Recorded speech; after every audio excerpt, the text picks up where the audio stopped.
Welcome to the Classical Liberal Arts Academy. This lecture is intended for students enrolled in the Academy's Classical Reasoning 1 course. If you're not enrolled and would like to join us for self-paced studies, visit classicalliberalarts.com.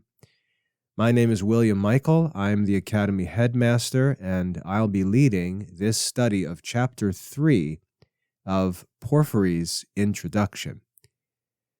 We're going to study this third chapter of Porphyry's Introduction, which examines the nature of difference as one of the 5 predicables. In Lesson 2, our previous lecture, we studied both genus and species, so this is the third of the 5 predicables that we'll be studying. For the sake of review, Porphyry, the author of the text that we're studying, was a Greek philosopher. He was a Platonist who lived from 234 to 305 AD. So he lived in the Christian era, but he was not a Christian. He was a Platonist. He wrote this guide to help students prepare for and understand Aristotle's difficult teaching in his book titled The Categories. So there are concepts that need to be understood clearly before we begin the study of the categories. And if we don't understand them clearly, students tend to struggle with Aristotle's teaching or misinterpret it. So to avoid that, we're going to enjoy the benefit of Porphyry's helpful introduction. This work, it's very short. It became one of the most important logic textbooks in Catholic history, and it was always included in collections or publications of the works of Aristotle or commentaries on the works of Aristotle because it was seen as inseparable from Aristotle's works for the study of the art of reasoning. Very important in the history of medieval education. And we can be sure that saints like St. Albert the Great, St. Thomas Aquinas, and so on studied and taught this important work. Now, because this third chapter is lengthy, I'm not going to read it separately here in our lecture. So if you haven't yet made a first reading of Chapter 3 of Porphyry's Introduction, what I'm going to recommend is that you stop the lecture here, go and make that first reading, and then come back to continue with the lecture. Remember that the first reading is not an intensive reading. You don't need to study the content or take notes or anything like that. The first reading is done to simply become familiar with the content of a new lesson. So simply read the entire lesson straight through from beginning to end. Don't worry about understanding or not understanding different things. The goal of the first reading is just to become familiar with the content of the text. Once you've made your first reading, come back to the lecture and we'll walk through the division and interpretation of every line of the text. So go ahead and make that first reading now.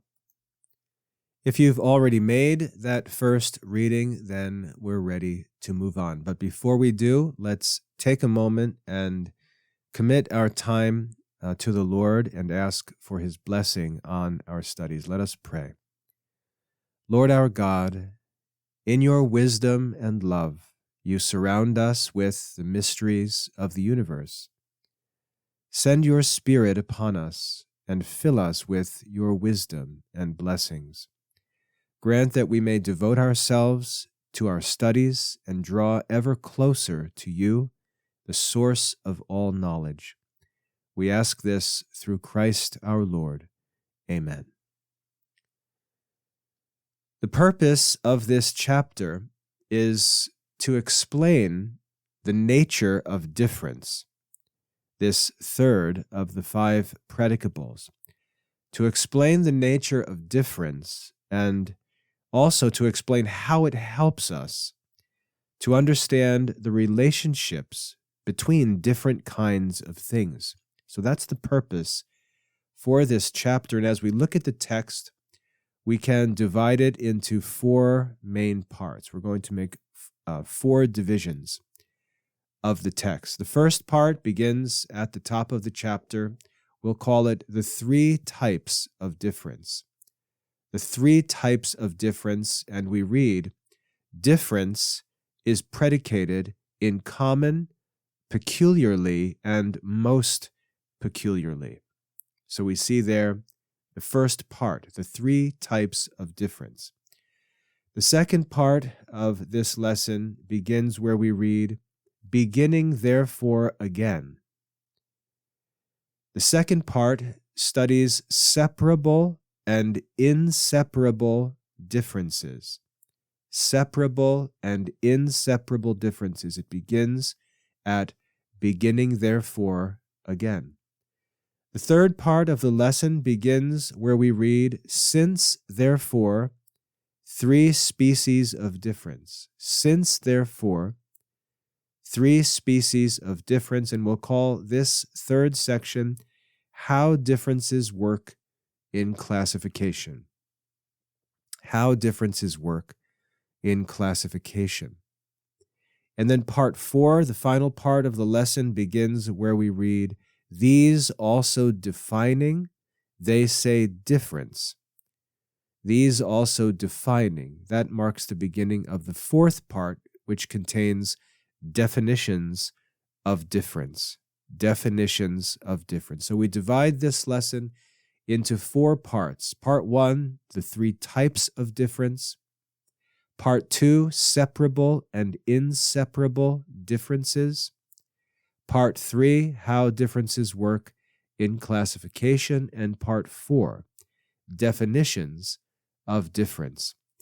If you study the lesson using the online text that's provided on the Academy website, you'll see that the text for Chapter 3 has already been divided into these four parts and labeled. So I recommend you study from the website when you can, because all of the parts will be labeled and identified for you. So having completed the division, let's go ahead and get on with the main work of our study, which is understanding all of the content of this lesson. Let's begin the interpretation. As I go through this interpretation, you may hear me refer to section numbers. These section numbers shouldn't be confused with the parts that we just described in the division of the lesson. You'll notice there are numbers before different sentences in the lesson in the online copy of the text. Those are divisions that were made in medieval copies of Porphyry's Introduction, and I like to keep those divisions numbered because they line up with the original language text. So if I refer to a section, it's referring to those smaller numbers that look like Bible verse numbers in our text in Porphyry's Introduction. Please don't let that confuse you. So keep parts, the four parts of the lesson, and the sections I may mention, keep them separate, two different things. The lesson begins with a clear statement that there are three different kinds of difference. Difference is predicated in common, peculiarly, and most peculiarly. Difference is predicated in common, peculiarly, and most peculiarly. So Porphyry begins by explaining that when we say things differ, and think of how common this is for us to say that things differ. When we say that things differ from each other, we can mean this in three different ways. Thankfully, there are not 1,000 different ways. There are three different ways that we can say that things differ. We can say this in common, we can say this peculiarly, or we can say this most peculiarly. Remember that this verb predicated means when we assert something about a subject. When we assert something about a subject, we predicate of that subject. So there are three different ways that a difference may be predicated of a subject. When we say that this thing differs from that thing, we may actually express three different ideas. And we've got to think about this and understand what exactly is being said, because when we build logical arguments, or when we build definitions even, we're going to learn that the way that we say things can affect whether arguments are actually valid, whether they are actually conclusive or not. So we've got to understand when someone predicates something about a subject as a premise and then draws a conclusion from premises that have been given, the senses in which the terms have been used, the senses in which things have been predicated of subjects must remain the same. So we've got to be able to identify the different senses in which different things can be said, and make sure that we speak always in the same sense when we reason, and we've got to hold others accountable to make sure that they speak in the same sense when they present an argument to us. So this opening chapter, or this opening sentence, in chapter 3, lays out a structure or a table of contents for this chapter. We're going to study the three different kinds of difference. The three different kinds of difference. Think of it as saying that there are three different ways to use the word different. Some are important, and others are less important when we're trying to think about and discuss what things actually are. So let's move on to the next section in the text, which contains a few sentences. Let's read this together and then discuss the meaning. Porphyry writes that one thing is said to differ from another in common. One thing is said to differ from another in common, in consequence of differing in some respect or other, either from itself or from something else. Notice it's a little sloppy. For Socrates differs from Plato in being another person, but he also differs from himself when he was a boy and when he becomes a man, and when he does anything or ceases to do it. Difference is always perceived in the various ways in which a thing is, after a certain manner, affected. So here we have the first kind of difference that is predicated of a subject in common. This is the most general way that things can be different. And Porphyry gives us a few examples which are very helpful to see exactly what he means. We can say that two things differ in different ways. First of all, we can say that Socrates differs from Plato. And that's pretty obvious. They're two different men. They differ in being other persons. We can also say that Socrates differs not from another person, but from himself at a different time in his life. Socrates differs from himself when he was a boy and when he became a man. He's also different at different times and circumstances when he does or doesn't do different things. Socrates is in a certain way different when he's walking than when he's sitting. This kind of difference in common, includes any way that something can change or be distinct from something else.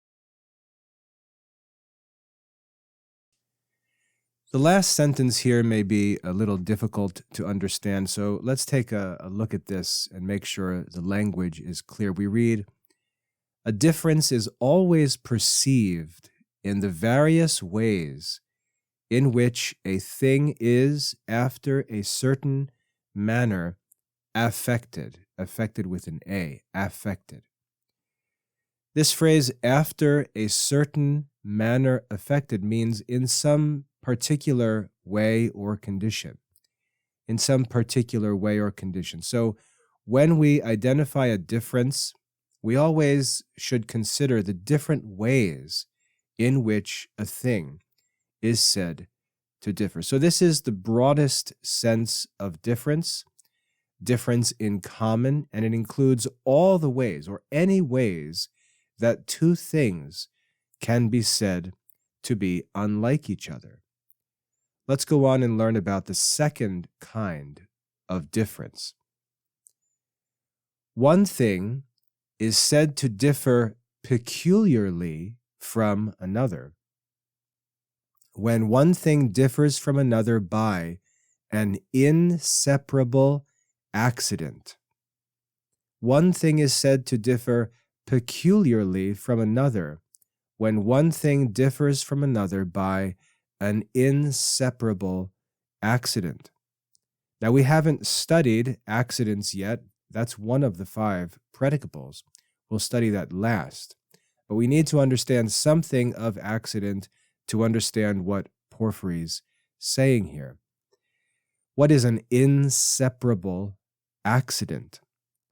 An inseparable accident is such as the blue color of a person's eyes, the crookedness of a person's nose, or a scar from a wound.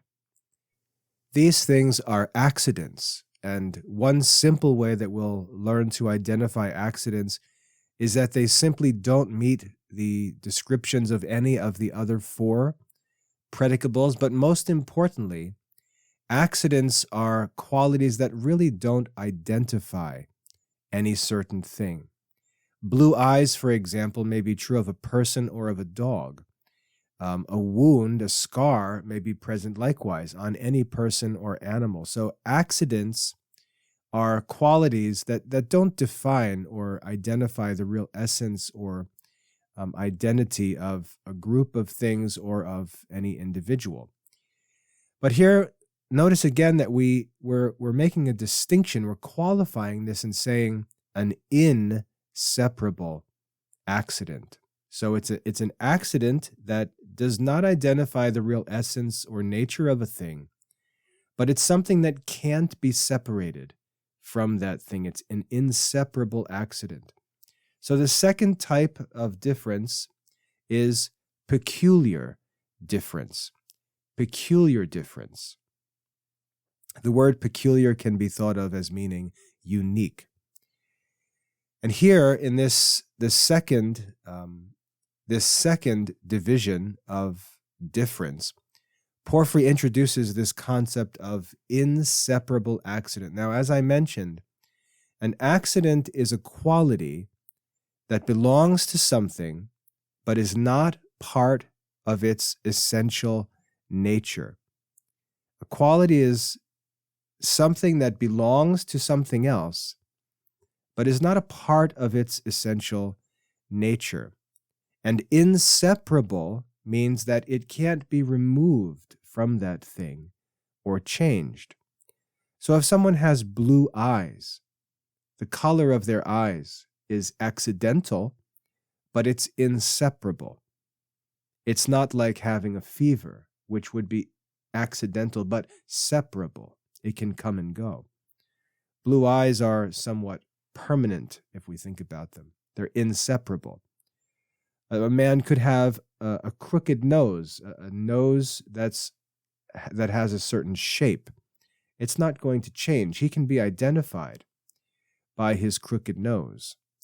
A permanent scar, likewise, is an accident. It doesn't address the essential nature of a person or animal, but it's also inseparable. It doesn't change. It won't go away. These features make them different from others. Different being the key word. Make them different from others, but they don't change what kind of thing they are. These differences are more specific than the common differences we looked at before because they're permanent features, but they still don't tell us what kind of thing something essentially is. So you can see that if differences are used to form definitions, we wouldn't use the first kind of difference to make a definition, and we also wouldn't use this second kind of difference to define something.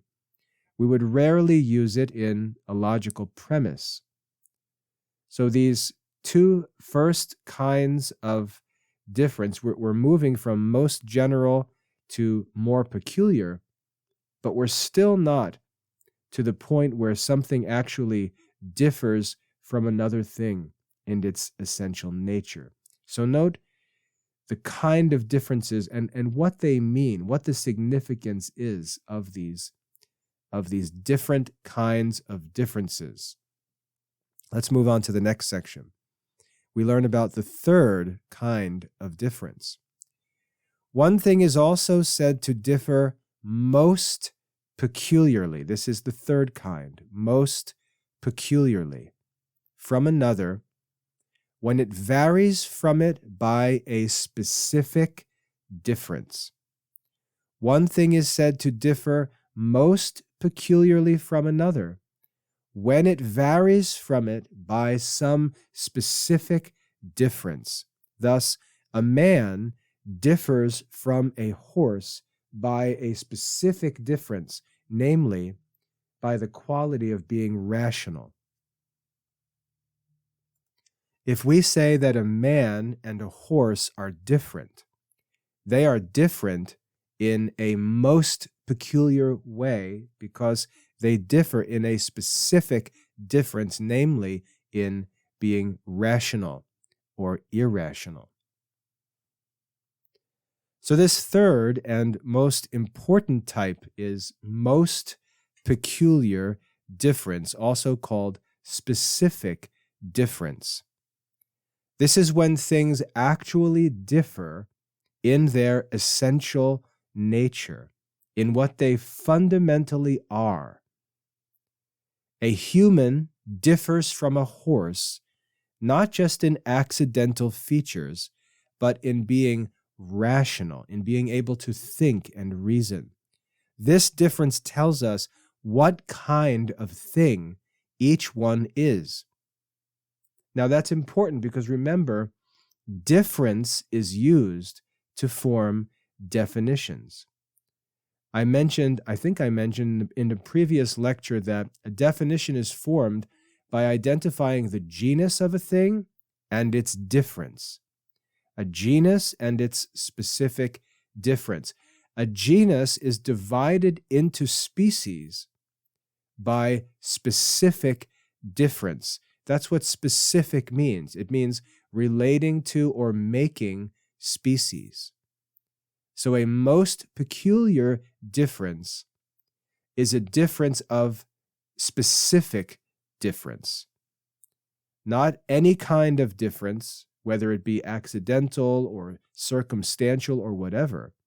Not even an inseparable accident, which might be used to identify a certain person or thing, but doesn't identify the essential nature of that thing. When we say that things differ most peculiarly, we say that they differ in their essential qualities. They differ according to a specific difference. Let's move on. Section 5. Universally, therefore, every difference, when connected with anything, causes that thing to be altered. But differences which subsist in common and peculiarly cause a thing to be different in quality. Differences which are most peculiar cause one thing to be another thing. So Porphyry now summarizes the effect of each type of difference. If we were to ask, who cares about this? Why is it necessary for us to know the different kinds of differences? The answer is that when we say two things differ, the kind of differences we identify determine whether these things actually differ as different things altogether or whether they simply differ in some quality. So there's a crucial distinction here. Common and peculiar differences only change the qualities of a thing, how the thing appears, or what accidents it possesses. While specific differences make something into a completely different kind of thing. They identify two things as being completely different kinds of things, belonging to use logical terms that we've been studying, they belong to different classes. They belong to different species. So this difference, the most peculiar difference, is significant because it relates to the species to which different things belong. And we'll see as we get into prior analytics later on, we'll see that this really is the heart of the art of reasoning. For example, if Socrates gets a scar, he is altered in quality, but he's still a man. He still belongs to the same species. Socrates before the scar and Socrates after the scar differ in quality, but they're still members of the same species. They don't actually change in their essential nature.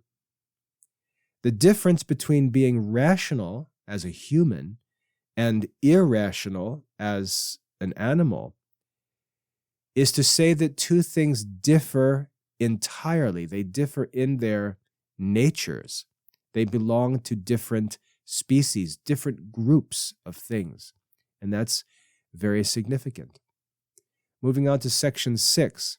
Hence, Porphyry writes, those differences which cause it to be another thing, that is, to belong to a different species, are called specific differences. But those which cause it to be changed in quality are called simple differences. For the difference of rational acceding to animal causes it to be another thing, and makes it to be a species of animal. But the difference of being moved makes it to differ in quality alone from that which is at rest. Hence, the one makes it to be another thing, but the other only makes it to be different in quality. Porphyry here helpfully gives us technical names to use. We can now refer to differences as specific differences or simple differences. Specific differences are differences that make something a different kind of thing. Simple differences are differences that only change or identify changes in qualities.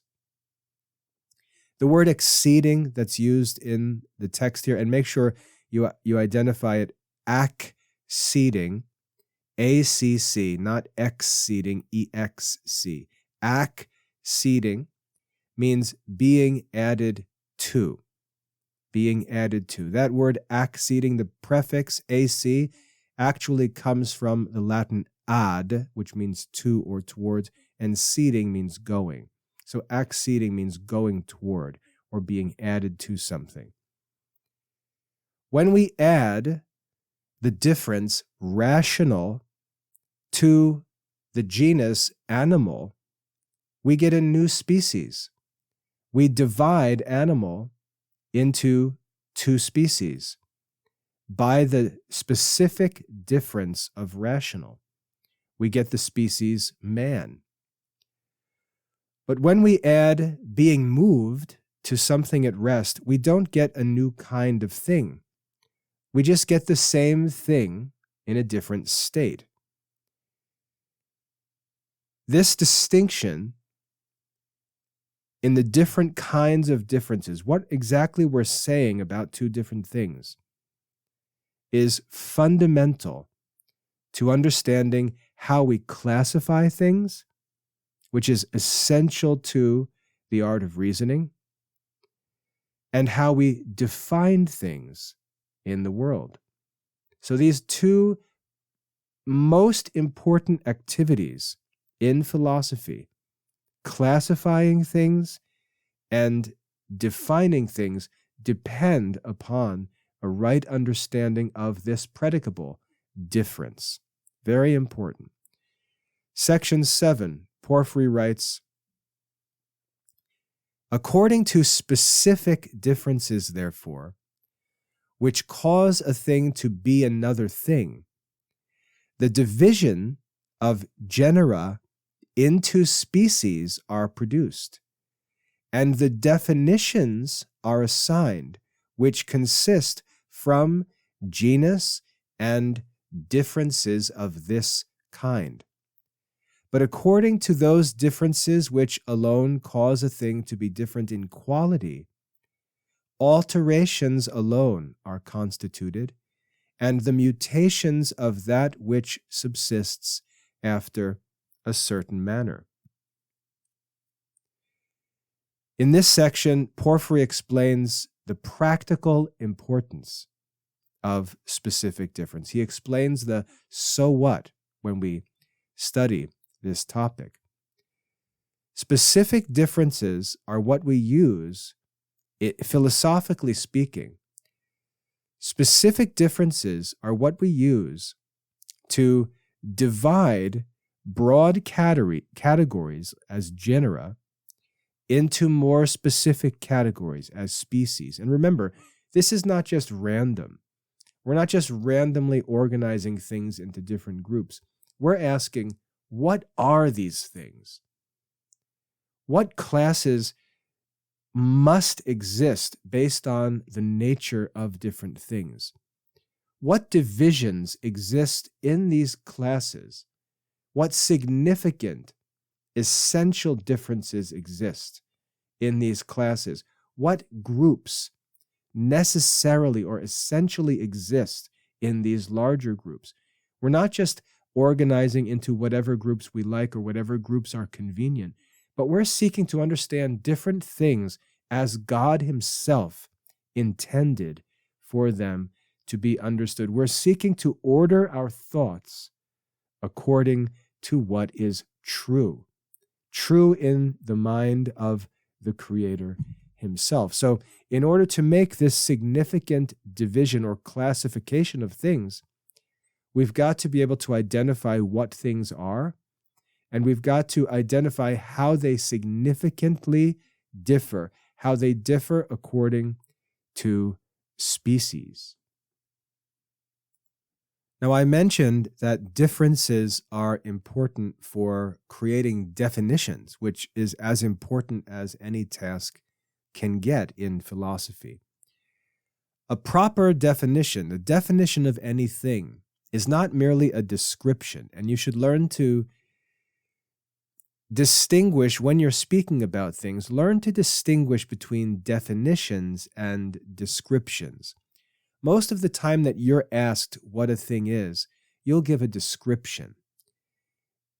Giving a definition is actually a very difficult task that requires this sort of philosophical understanding.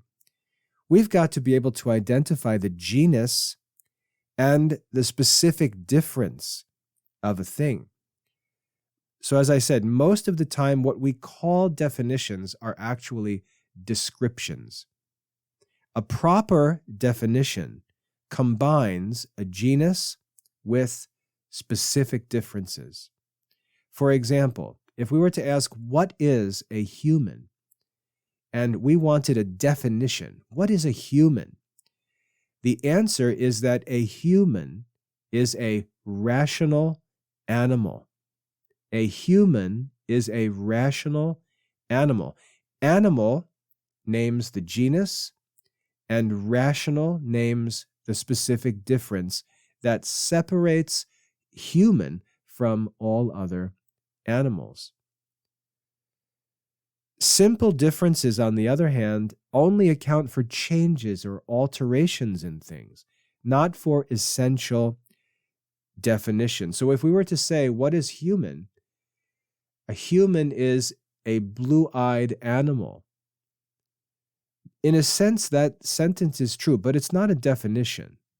It's not a definition. The phrase in the section we just read, mutations of that which subsists after a certain manner, refers to changes in how something exists or appears, not changes in what it actually or essentially is. So this is why differences, understanding what specific differences are, is so important. It's the key to making true definitions. And there are true definitions. And the way that I like to think of it as a Christian is, if I were to ask God what a man is, I would want my answer, my definition, to be the same as God's definition. And I believe that God would say, man is a rational animal. Now, in the Catechism, for example, we ask, what is man? And the answer in the Catechism is, man is a creature composed of body and soul, made to the image and likeness of God. We should ask a question whether that's a definition of man or whether that's a description of man. And I'll leave that to you. But in philosophy, we're seeking to understand the exact nature of a thing, what it exactly is. And the statement of what a thing essentially is called its definition. Make sure to keep that separate in your mind from mere descriptions. All right, let's move on to section 8. Beginning therefore again, Porphyry says, beginning therefore again, we must say that of differences, some are separable, but others are inseparable. For to be moved and to be at rest, to be ill and to be well, and such things as are similar to these, are separable differences. But to have a crooked or a flat nose, to be rational or irrational, are inseparable differences. So Porphyry here goes on to introduce another important distinction: separable versus inseparable differences. And before I go any further with this, make sure you keep this clear in your mind. Earlier, we talked about separable and inseparable accidents. Don't get that confused with separable and inseparable differences, which we're talking about here, okay? Separable differences are differences that can come and go. You can be moving now, and you can be at rest later. Those are differences, but they are separable. You can be sick today and healthy tomorrow, but those are separable differences. Inseparable differences cannot be removed or changed. If you have a crooked nose, you can't change it, naturally speaking. Obviously, you can cut it off and build a fake nose, but you can't change your nose. A crooked nose is a separable difference. If you are rational, you cannot become an irrational being if you are rational, and vice versa. This distinction between separable and inseparable differences helps us to understand which differences are more fundamental to what something is. In section 9, Porphyry writes of inseparable differences, some subsist essentially, but others subsist from accident. Thus, rational, mortal, and to be capable of receiving science are essentially inherent in man. But to have a crooked or a flat nose are inherent from accident, not essentially. So even among some inseparable differences, there's another crucial distinction. There are essential versus accidental, inseparable differences. You see how this classification can get complicated. Essential differences belong to the very nature of what something is. Humans are essentially rational, mortal, and capable of learning. But notice that among those essential differences, they are not all specific differences. Rational is a specific difference, but mortal is not a specific difference. Mortal means capable of dying. That's true of many different animals, of all different animals. Capable of learning is a difference that relates to the essence of man, but it's not a specific difference. It doesn't cause man to be different in nature from other animals. We could argue that other animals can learn. Dogs can be taught to perform important tasks, and so on. Accidental differences, even if they're permanent, don't belong to the essential nature of a thing. So having a particular nose shape doesn't make you human or non-human. As for this phrase, capable of receiving science, that could be a little bit tricky. Capable of receiving science means able to learn and gain knowledge. This distinction is crucial for understanding what makes something the kind of thing it is. So we have these different kinds of inseparable differences, and it would probably be good for you to map this out. When you study this lesson for yourself and are taking notes, make something of a hierarchy or a tree of these different classes of differences so that you can see it all laid out and get it clearly in your head. Let's move on to the next section, section 10. The differences, therefore, Porphyry says, which are essentially present are assumed in the definition of essence and make a thing to be another thing. But those which are from accident are neither assumed in the definition of essence nor make a thing to be another thing, but cause it to be different in quality. Porphyry explains that the practical consequence, why this matters, is that only essential differences are used in definitions. Only essential differences tell us what something is. When we define human again, we include rational and mortal because these are essential. But we don't include having a particular nose shape because that's accidental. Let me just say one thing. You'll notice that Porphyry may use the term mortal as something that is essential to man.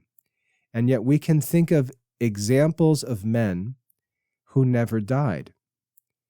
So that raises an interesting question, but that relates to our religion. Remember that Porphyry was not a Christian.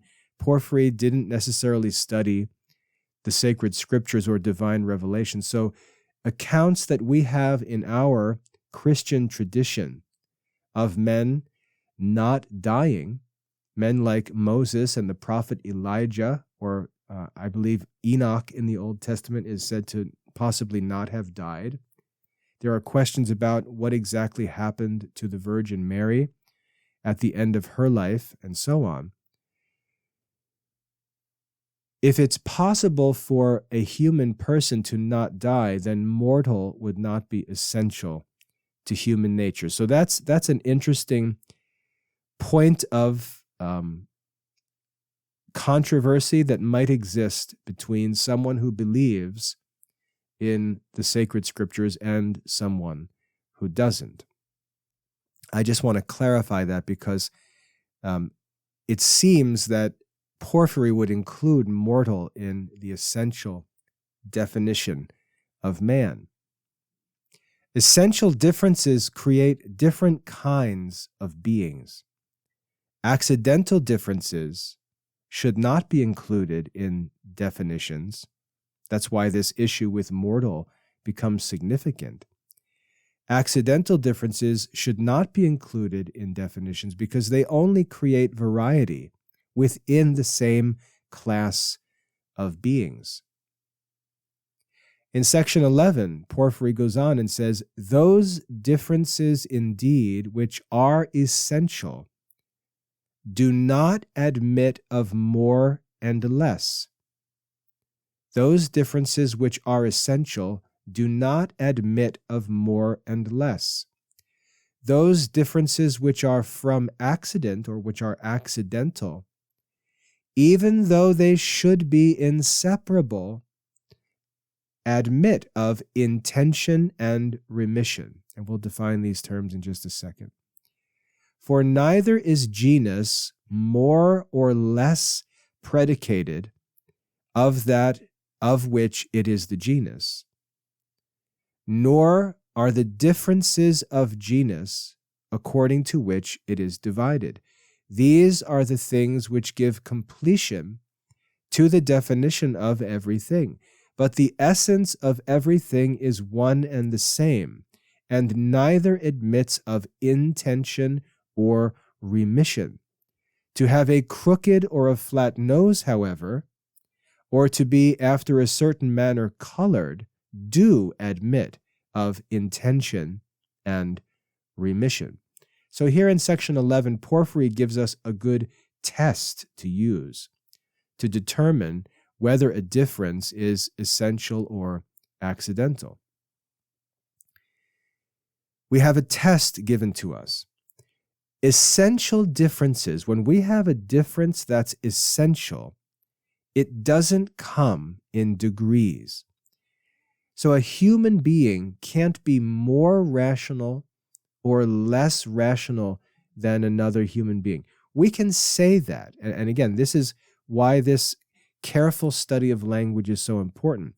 I can say to someone, John's not very rational. He's not rational. And that's essentially speaking false.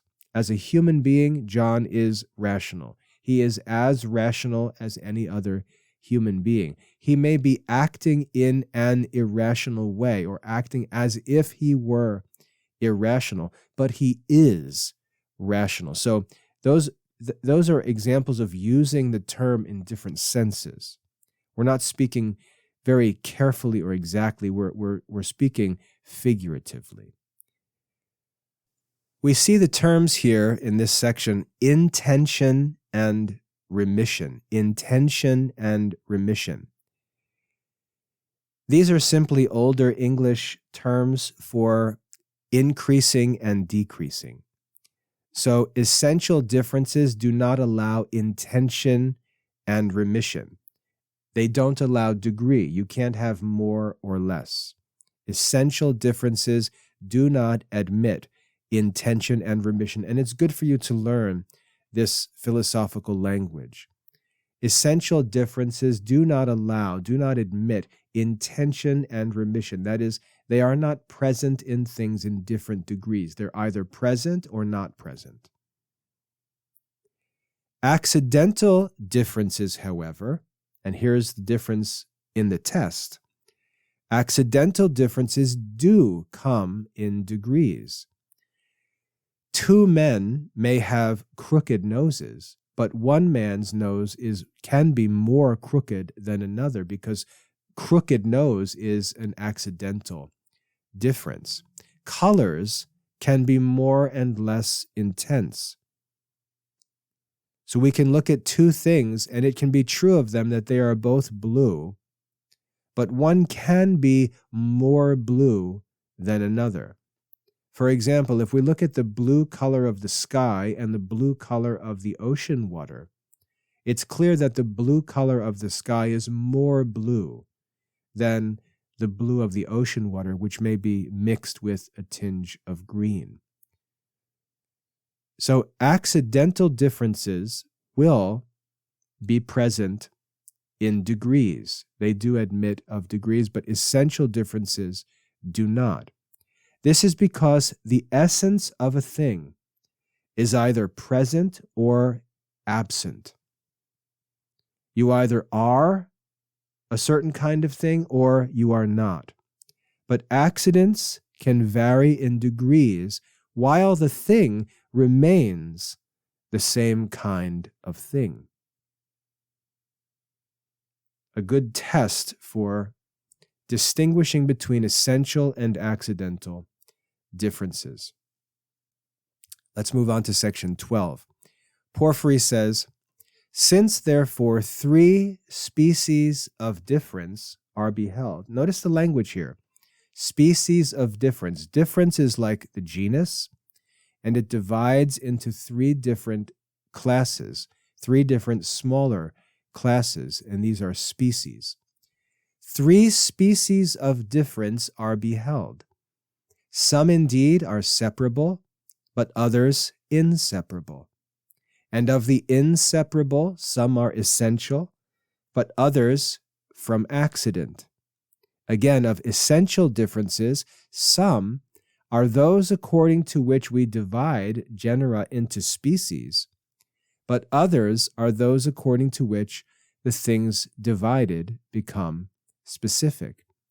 Thus, with respect to such differences of animal as the following, namely, animated and sensitive, rational and irrational, mortal and immortal, the difference of animated and sensitive is constitutive of the essence of animal. But the difference of mortal and immortal, and also of rational and irrational, are the divisive differences of animal. For through these we divide genera into species. Now, before I get into the details of this section, remember in chapter 2, I recommended that you go online and find a copy of The Tree of Porphyry. And I also recommended that you find information on the Tree of Porphyry from an article that I wrote several years ago, which can be found on the Classical Liberal Arts Academy website. This idea of being constitutive and divisive, this is labeled on those images of the Tree of Porphyry. So I just want to mention that because before we get into talking about what these things mean and what they are, I want you to know that you can see these things written out on that image of the Tree of Porphyry. So Porphyry here in section 12, and again, I mentioned earlier that you might, when you're studying this, you might want to take notes and map out this classification of differences so you can visualize it. And here in section 12, you might want to make a note that you have a description of that classification complete here in section 12. Porphyry shows how these distinctions in different kinds of differences actually work in practice. He's identified that among essential differences, some constitute, and constitute means to make up something. Some essential differences constitute the essence of a genus. They make up the character of a genus, the essence of the genus. They're constitutive. Some difference are constitutive. They constitute or make up the essence of a genus. Other essential differences are divisive. That means they divide the genus into its species. Animated, which means having life, and sensitive means being capable of sensation, having senses. Animated and sensitive are what makes something an animal in the first place. They're constitutive of animal. But rational and irrational, mortal and immortal, are what divide animals into different species. They are divisive with respect to the genus animal. So here we see how understanding the different kinds of differences helps us to understand this system of classification, which is the goal of rational philosophy, to order our minds according to the order that exists in reality, that exists according to the design and knowledge of the Creator himself. So understanding the classification of differences helps us to understand the method by which things are classified in philosophy. This is not speculative, just sort of idle academic information here. This is very practical and useful in the work of studying philosophy and of putting that philosophy into practice and seeing how it applies to different fields or different subjects. Section 13. Porphyry says, these divisive differences, so get in your mind what divisive differences are. These divisive differences, however, of genera, and remember, genera is simply the plural of genus. These divisive differences of genera give completion to and constitute the species. So notice how they are divisive with respect to the genus, but constitutive with respect to the species. Animal is divided by the difference of rational and irrational. Animal is divided again by the difference of mortal and immortal. But the differences of rational and mortal become constitutive of man. Those of rational and immortal, constitutive of a god in the classical sense. So rational and immortal constitutes a deity. We might even say an angel. Those of mortal and irrational constitute the class of irrational animals. So you can see how the differences are both divisive and constitutive. They divide genera and they constitute species. Get familiar with this language. Make sure you understand what these words mean and you're comfortable reading and thinking in these terms. Thus also, since the differences, animated and inanimate, sensitive and deprived of sense or insensitive, divide essence or substance, they mean the same thing, which is arranged into the highest place on this Porphyrian tree. Animated and sensitive added to essence form animal, but animated and deprived of sense form the category or the species plant.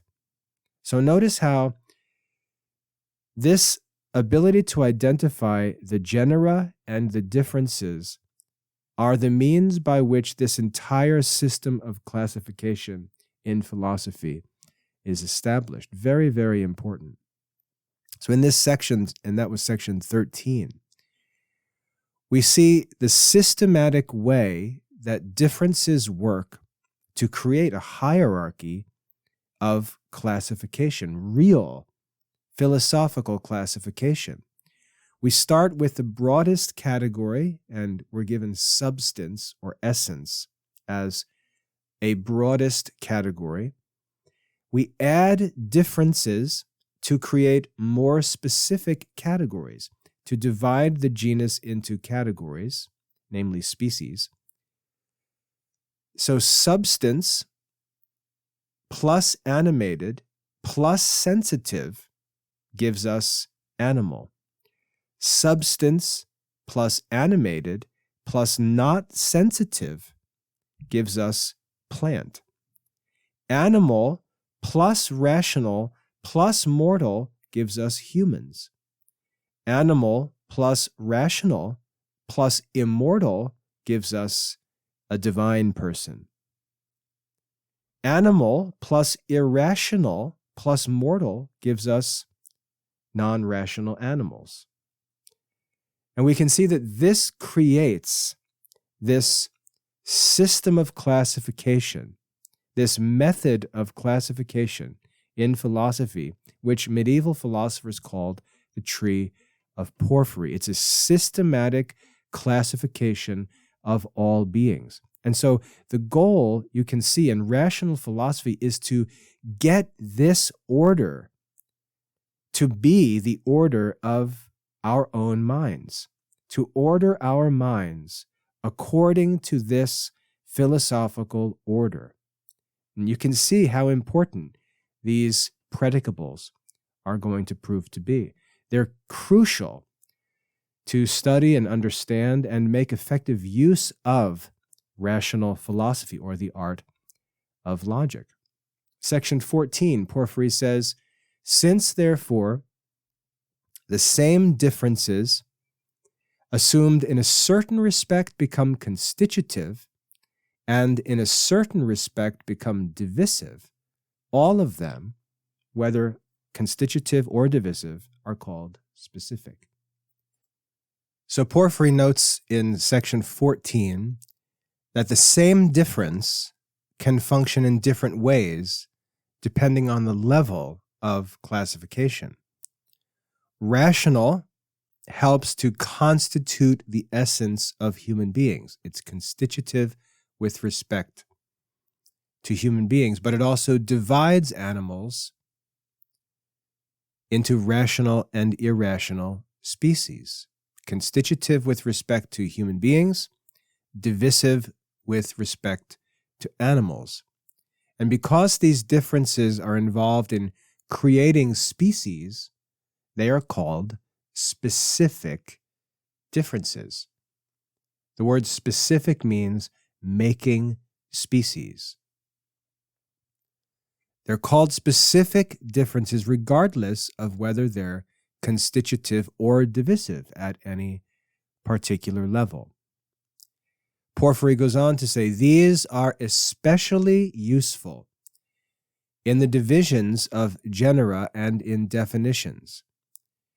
But this is not the case with differences which are inseparable from accident, and much less with those that are separable from accident. Now, before I comment on this sentence here, I would like to say where we're at in this study, in this chapter, is very helpful if you go back and reread chapter 1 of the introduction. When we read chapter 1 of Porphyry's introduction, he gave reasons why it was necessary to learn the 5 predicables. And he gave reasons that when you read them in chapter 1, you probably didn't know what he was talking about. I encourage you to take a break with this in mind as you study this chapter 3. Take a break at some point and go back and reread chapter 1 and see how simple and easy to understand chapter 1 now is. And I hope you find that encouraging. So Porphyry, in this 15th section, he talks about the fact that accidents can't be used to divide genera or make definitions. He emphasizes again the practical importance of specific differences. Specific differences are the differences that we use for this philosophical classification, and, as I've said several times, for creating real or proper definitions. Accidental differences, even if they're permanent or inseparable accidents, they are not useful for these purposes. If we used them, we would have a false system of classification, a system of classification that wouldn't actually hold up. Accidental differences are not useful for these philosophical tasks. Separable differences are even less useful because they change. Section 16, Porphyry says, these also defining, they say difference is that by which species is more abundant than genus. Thus, man has more than animal in consequence of being rational and mortal. For animal is neither any one of these, since if it were, whence would species have differences? Nor has it all opposite differences, because if it had, the same thing would at the same time have opposites. But as they conceive, it contains in capacity all the differences which are under it, but possesses no one of them in energy.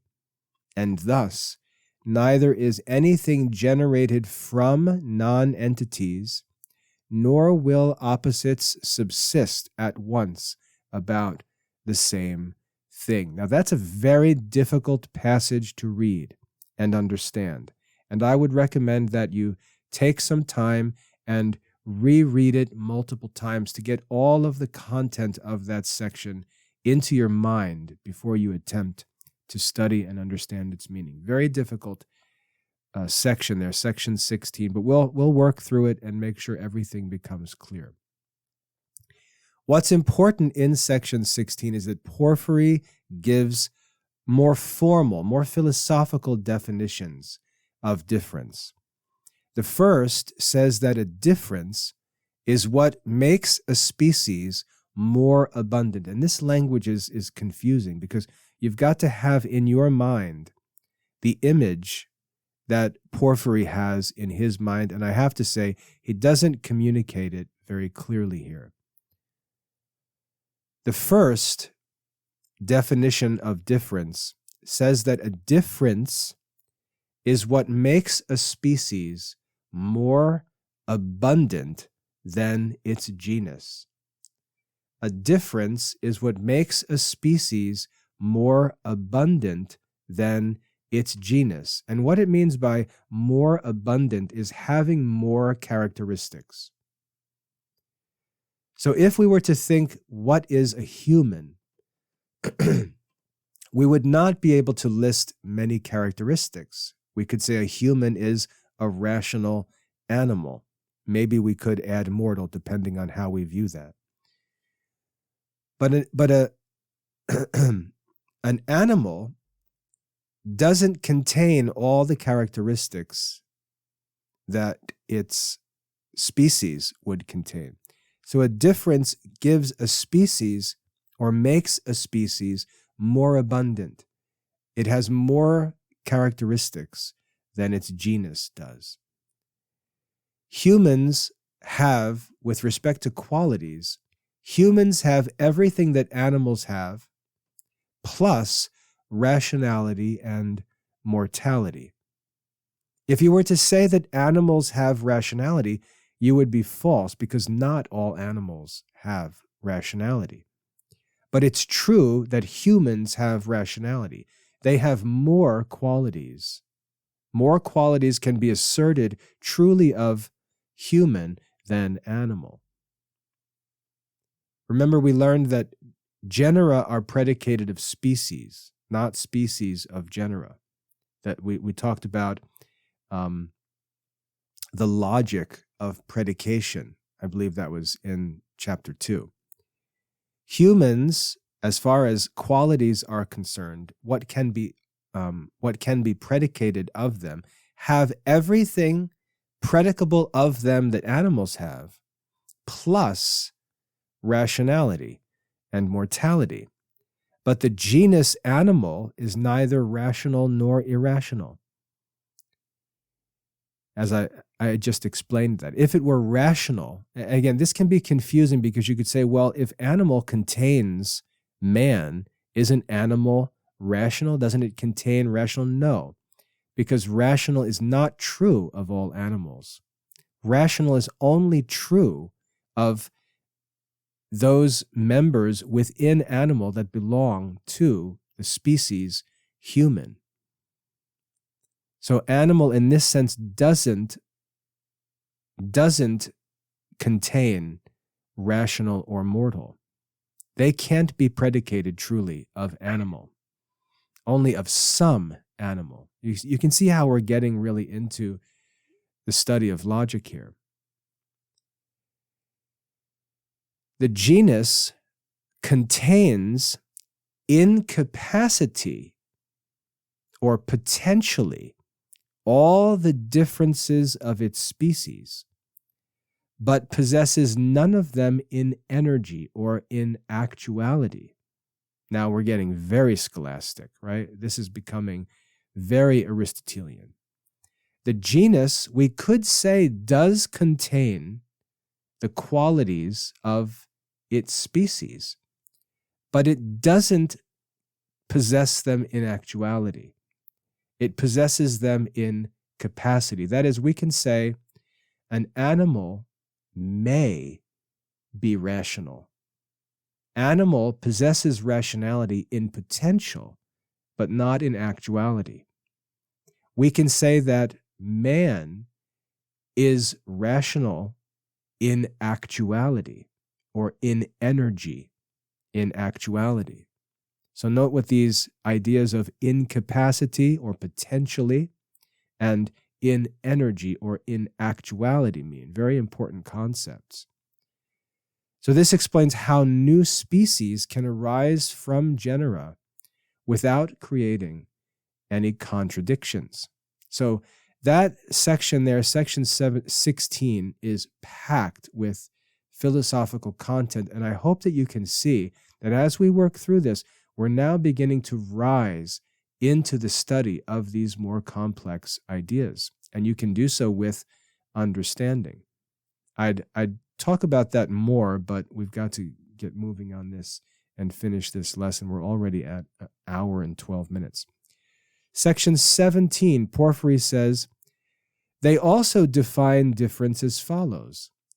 Difference is that which is predicated of many things differing in species in answer to the question, what kind of thing is this? So here we have a second definition of difference. Difference is that which is predicated of many things differing in species in answer to the question, what kind of a thing is this? Thus, rational and mortal, when predicated of a man, are predicated in answer to the question, what kind of a thing is man? Not in answer to the question, what is man? For being asked, what is man? We appropriately answer an animal. But when we are asked, what kind of an animal is man? We properly reply that he is a rational and mortal animal. For since things consist from matter and form, or from things which are analogous to matter and form, as a statue is composed from brass as matter, but from figure as form, thus also man, both the common and specific, consists from genus, which is analogous to the matter, and from difference, which is analogous to form. The whole, however, namely, animal, rational, mortal, is man. In the same manner, as the statue there. So again, another philosophically dense section. This section provides another definition of difference and an important analogy to help us understand this. Differences answer the question, what kind of thing? That's important because in chapter 2, we learned that genus and species answer the question, what a thing is. So this is an important distinction between differences, genus, and species. Differences answer a different question. Differences answer the question, what kind of thing is this, rather than what is this? Genus answers, what is this? Man is an animal. Differences answer, what kind of thing is this? What kind of animal? A rational, mortal animal. So these two different predicables answer different questions. Porphyry then uses the analogy of a statue to make sense of this definition.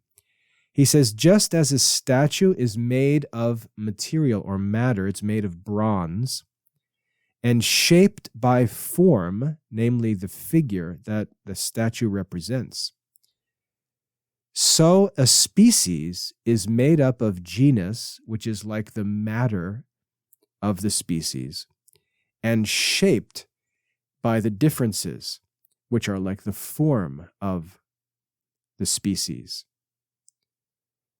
So to take a lump of clay without all of the characteristics of the finished statue, of bronze, to take a piece of bronze is like identifying the genus of a thing. If let's say we're making a man, we're making the species man. What is the matter that we're going to start with? We're going to take animal as our crude matter to begin with. But how do we actually make that into man? We shape it according to the differences. And when we add the differences to that genus, like adding the shapes to the bronze, we then produce the final product, which is the species, which is like the finished statue. So very beautiful, very helpful illustration. This analogy, which is actually taken from Aristotle, shows how genus and difference work together to create the complete definition of a species. A very helpful illustration. Section 18. Difference is also described as follows. Difference is that which is naturally adapted to separate things, or separate if it's a verb, to separate things which are arranged under the same genus. Thus, rational and irrational separate man and horse, which are under the same genus, namely animal. Difference is that which is naturally adapted to separate things which are arranged under the same genus. Thus, rational and irrational separate man and horse, which are under the same genus, namely animal. So differences separate things within the same genus. Both humans and horses are in the same genus of animal. But the differences, the difference of rational and irrational, separates them into different species. So this shows how differences function as principles of division within these broader categories of genera. Section 19. Porphyry says, they likewise explain it thus. Difference is that by which everything differs. Pretty simple definition. Difference is that by which everything differs. For man and horse do not indeed differ according to genus, for both we and horses are animals, but the addition of rational separates us from them.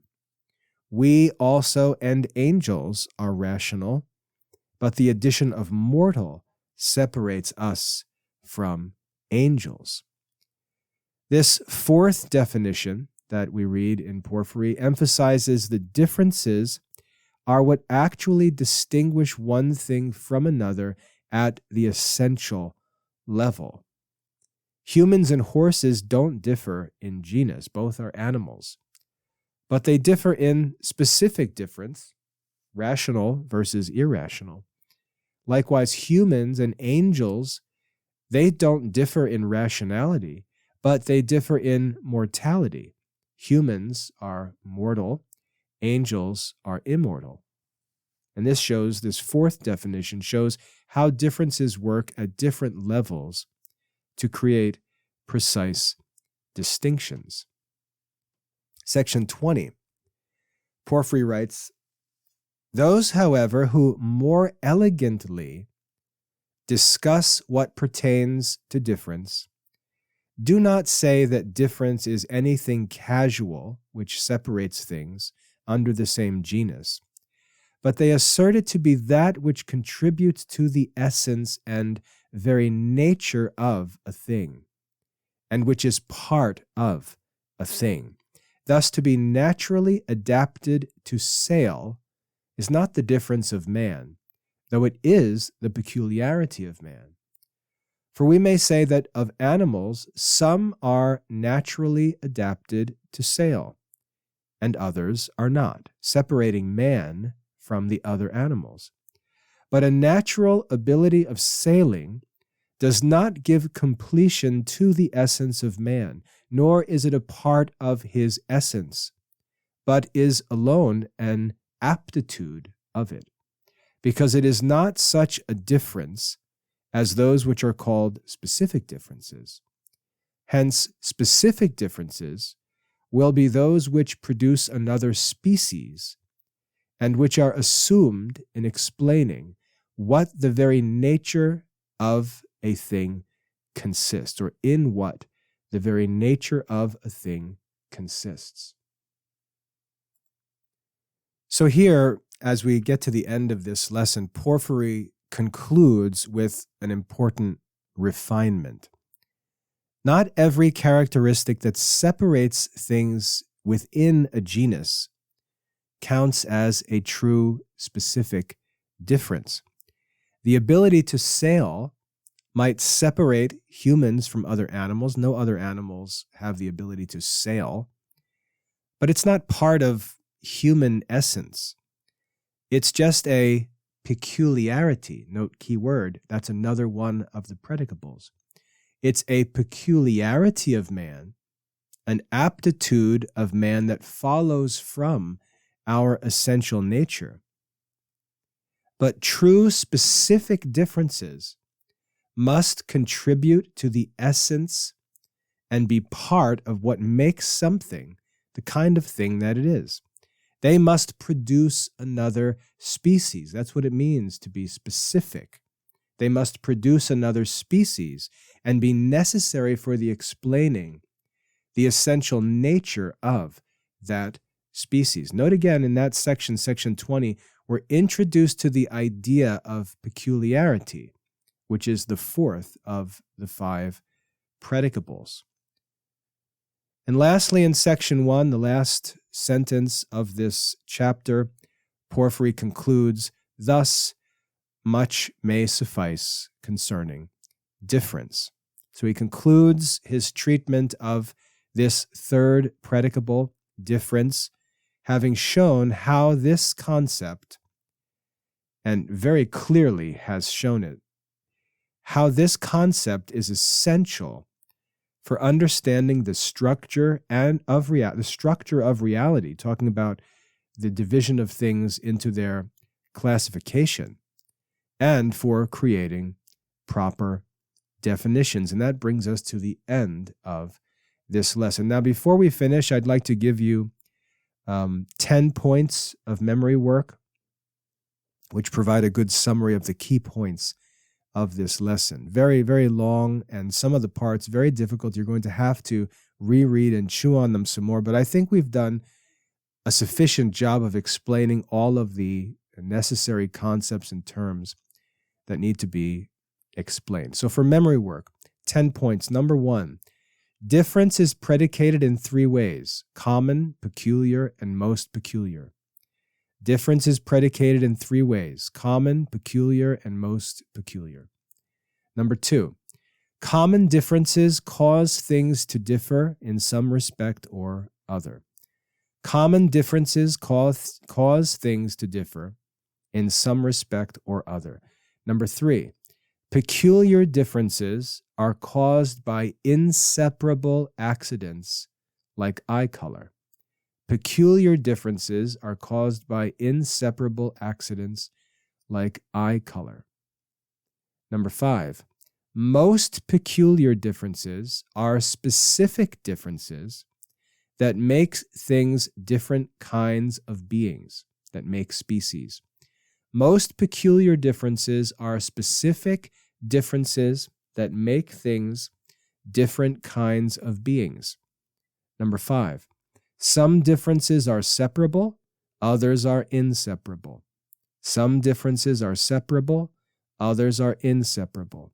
Number 6, of inseparable differences, some are essential and others are accidental. Of inseparable differences, some are essential and others are accidental. Number 7, essential differences are used in definitions and make things different kinds of beings. Essential differences are used in definitions and make things different kinds of beings. Number 8, accidental differences only cause things to differ in quality. Accidental differences only cause things to differ in quality. Number 9, essential differences do not admit of more and less. Essential differences do not admit of more and less. And lastly, number 10, specific differences divide genera into species and are used in definitions. Specific differences divide genera into species and are used in definitions. So in this lecture, we've studied chapter 3 of Porphyry's Introduction on the nature of difference, the third of the 5 predicables. We've discussed the 3 types of difference: common, peculiar, and most peculiar. We've discussed the distinction between separable and inseparable differences. We've talked about the crucial difference between essential and accidental differences, and how specific differences function to divide genera into species and create proper definitions. So now, having done all of that, and that was quite a lesson, it's time for you to do the work of the student.